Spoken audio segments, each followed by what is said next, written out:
Well, it's an egg on Pakistan's face with the United Nations turning down Pakistan's request to personally intervene in the matter of Kashmir. During the meeting with UN Secretary General Ban Ki-moon, Pakistan Prime Minister Nawaz Sharif raised the Kashmir bogey yet again, demanding plebiscite in the state. Nawaz Sharif also asked for UN intervention on the issue of ceasefire violations. But in a statement, the UN spokesperson has said that Ban Ki-moon stressed on the need for dialogue between the two countries to resolve any tension. The Pakistan establishment, which is trying to play victim over the Kashmir matter, also received a royal snub from the US Secretary of State John Kerry, who has asked the Pakistan Prime Minister to take action against terror groups like the Pakistan-based Lashkar-e-Taiba. Kashmir का मामला हमारा अंदरूनी मामला है, ये internal matter है। हमारे लिए मुद्दा आतंकवाद है, टेररिज्म इज़ द इशू। इसलिए वो चाहे संयुक्त राष्ट्र के प्लेटफॉर्म पे उठाए, हमारे लिए आतंकवाद ही मुद्दा रहेगा और इसके लिए हमारा कंसर्न है। कश्मीर तो हमारा इंटरनल मामला है, वो जहाँ भी उठाए वो उसका मतलब नहीं होता। बान की मून के सामने उन्होंने सीज फायर वायलेशन का मुद्दा उठाया और भारत लगातार इस चीज़ को झेलता आ रहा है, उसको दिक्कत हो रही है, पाकिस्तान की तरफ से लगातार सीज फायर वायलेशन होता है, लेकिन वो कह रहा है कि भारत बड़े स्तर पर सीज फायर वायलेशन। आप इसको किस तरीके से देखते हैं? हम सीज फायर वायलेशन हमारे ओर से नहीं होते हैं। हमारे BSF और हमारे आर्मी के जवान जो हमने एक प्रोटोकॉल तैयार किया है वो हम लोग मेंटेन करते हैं, लेकिन जब उस पार से कोई सीमा का उल्लंघन होता है तो उसका भरपूर जवाब दिया जाता है सही तरीके से। लेकिन हमारे ओर से हम अनप्रोवोक्ड किसी भी तरीके से बेमतलब से हम सीमा का उल्लंघन नहीं करते। But just have to begin with you. Yes. You know, at the UN Peacekeeping Summit is when finally Modi and Sharif are going to be in the same room, and there's going to be big Uncle Barack Obama as well. Yes. Will there be perhaps a Musharraf moment of Kathmandu? Yes, I think it is a possibility which cannot be ruled out that when Mr. Modi walks up or either Mr.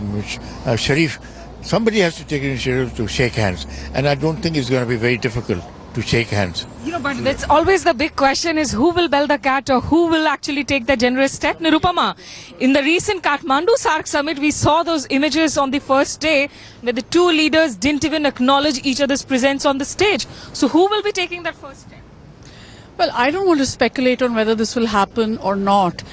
I, in fact, think that we shouldn't be actually speculating on this because it will be a purely symbolic handshake. Even if they do that, we should be really asking the question, if they do shake hands, what is after that? Absolutely. And what are the next steps? What are the two sides actually doing to do something more than a symbolic handshake? Because they will meet, they will perhaps smile at each other, they may or may not handshake, but I don't think that is a crucial question here. And Nirupama, in fact, has also been in Pakistan and reported for a couple of years from Islamabad. Amir, you know what Nirupama is saying?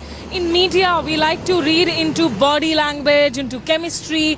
In a group photograph, will the leaders smile at each other or not? But keeping in mind the recent UFA spirit, the breakdown that happened, the collapse that happened, does it really matter whether these two leaders shake hands or not shake hands? I think I agree with Nirupama. The symbolism is not as important as we would like to think sometimes. The more important is the substantive part of it. Does anything happens later on or anything concrete? So I don't see that happening right now. One thing I can safely say that Nawaz Sharif would not like to be seen making an effort to, shaking hands with Narendra Modi. He doesn't have space back home anymore for making that gesture? Yeah, because you see, after UFA, that whole symbolism thing, he got a lot of flack because of that. So he'll be careful this time. But Nawaz Sharif, is known for his manners. I can't imagine, if they come across each other and he'll not shake hands with him. Right. That can happen. But Yoshita, you've been covering the UN for some time now. How does it go in these kind of peacekeeping summits? I am told it's going to be a semicircular table and perhaps the leaders will be seated in alphabetical order, India and Japan sitting next to each other. Do they normally tend to walk across the room with each other, shake hands, exchange a smile? Does that normally happen? Yes, this is only the second peacekeeping summit, so obviously it's a very, very formal setup. You know, people don't just wander about, and once the president walks in, once the secretary general walks in, there's a protocol that needs to be followed. It's not as if when the leaders are sitting, they're still going around, you know, hi and hello and shaking hands. So it's a very, very, the protocol has to be followed, and obviously leaders will make their statements. The opening statements have to come from Mr. Obama, Mr. Ban Ki-moon, and if Pakistan is co-chairing the peacekeeping summit, obviously with Nawaz Sharif. So it's difficult to decide the order because these orders are all decided, with the co-chairs and in the UN system. But definitely a protocol will be followed as to once the leaders are in, whether you can get up and just, nod or even say hi to anybody. At the ASEAN summit, though, if you remember, because Barack Obama has an informal style, he walked across the room, he shook hands with Narendra Modi, and he said that you are a man of action. But Masood Saab, these symbolisms aside, the way you look at the Indo-Pakistan story today, every time before a summit meeting, there's that build-up, there's the talk about the atmospherics, and the talks crash. How do you see the Indo-Pak relationship to be? Did you find it even worse, perhaps a repeat of the 99-2000 phase? Certainly, positions are being hardened, especially you look at this wall issue, which is really suddenly cropped up. That relationship between India and Pakistan suddenly is being defined by this imaginary is a wall, which is being Pakistan alleges is being built by India. India denies that. India says, in fact, that it's Sayyid Salahuddin's speech which is reflective in Maliha Lodi's lecture. Trying to say to you is this, that yes, but the thing is the initiative to shake hands should be Mr. Modi. Modi has to be a bigger man, which I'm sure he's quite capable of doing if he wants to. And yes, and Amir Mateen is right. Our Prime Minister will be, has a drawback, will not be able to take an initiative. At least that's what. Nirupama, do you agree with that analysis? Masood Saab says that if there has to be a gesture this time around, it has to come in from Narendra Modi. Given the way UFA, Sartaj Aziz was supposed to come into Delhi, a lot of the Pakistani press and the Pakistani sections, they seem to be blaming India for, they say that, Nawaz Sharif actually gave you that room by not mentioning Kashmir in the UFA statement. You went about town and you reduced his room. Do you agree with that? No, I think the question is, you asked whether who should be making the gesture to restart the talks. I think a lot of the responsibility to restart the talks will lie with India. Not because India is to blame or Pakistan is to blame, but India is the bigger country, and I think it has to make that gesture.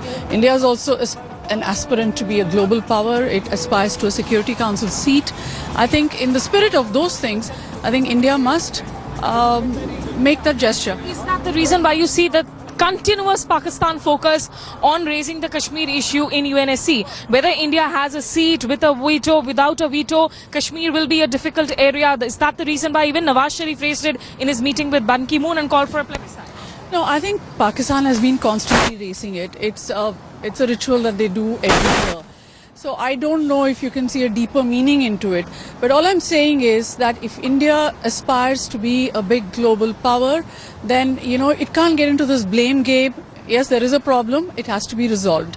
Unless we make up our mind that we are not going to resolve any relations with Pakistan and we are just going to, we don't want any relations with Pakistan. If we want relations with Pakistan, we cannot wish away neighbors. If we want to normalize relations with Pakistan, then we must rise above the fray and we must actually make moves. And I don't think those moves can be made in public around a semicircular table or anything. I think there has to be a very strong, according to me, it has to be a back channel effort. It has to be a back channel, Amir. But one of the reasons for this Sartaj Aziz and Ajit Doval talks failing was this insistence on meeting Hurriyat. Do you think there wasn't enough back channel, and perhaps next time around, before initiating a round of talks, you need to make sure that both sides are on board as to how you want the sequencing of events to be? It's all right, Pakistanis can meet the Hurriyat, but let it be after crucial meetings between the two sides. I think I agree with Nirupma that there is a need for back channel, because time and again,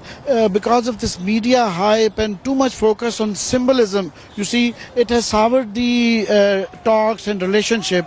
So it's time now that, some people, politicians, bureaucrats talk it out on the side, and then media should be kept out of it.